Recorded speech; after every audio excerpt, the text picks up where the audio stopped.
2 billion Ghana cedis. That's the amount of money that could be at risk in a single, shadowy deal. This is Kenya News Update today. Coming up, you'll discover why a top research institute is sounding the alarm over a massive guarantee linked to Ghana's gold trade, and what this means for the entire West African economy. Meet Professor Isaac Bodie, the executive director of the Institute of Economic Research and Public Policy.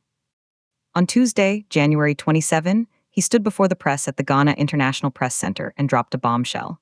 He described an alleged GH2 billion advance payment guarantee as a matter of national importance. But here's the twist. This wasn't just a rumor.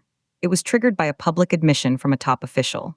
Sammy Gyamfi, linked to the Goldbod policy framework, reportedly admitted that Bawa Rock Company Limited provided this colossal guarantee. And that's where the story gets dangerous. GH2 billion is not a trivial figure. It raises fundamental questions about public financial exposure and sovereign risk. Professor Bodie warned that any attempt to downplay this transaction would amount to economic recklessness. So what exactly is Ierpp demanding? Full documentary disclosure. They want certified true copies of every single contract, MOU, and side letter between Goldbod and Bawa Rock. They want to see the legal opinions. But here's the part that will blow your mind. They need to know if this GH2 billion was real money in an escrow account or just a promise on paper. Was it bank-backed, corporate, or just a contingent pledge? And then something shocking happened.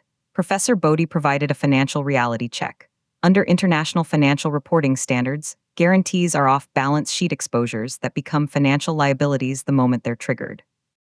This means if something goes wrong, Ghana could be on the hook for billions. But here's what nobody's talking about. Which bank could possibly back this? Ierpp reference Ghana's banking laws. Banks must maintain a minimum capital adequacy ratio of 10% and a 25% single obligor limit. Based on publicly available data, Professor Bodie argued that no individual Ghanaian bank could legally issue a guarantee of this staggering size without breaking the law. This isn't just about one company. This is about the strategic heart of Ghana's economy, its gold. Gold aggregation and trading arrangements are vital. A GH2 billion guarantee linked to this sector is a seismic risk. The Institute has formally requested documents across 5 key areas: the contractual basis, the nature of the guarantee, the source of funds, governance approvals, and the financial treatment. They want to see every escrow agreement, every comfort letter.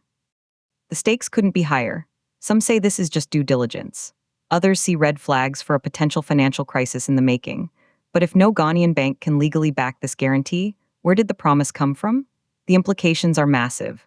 This controversy puts a spotlight on public financial management and transparency in a key economic sector.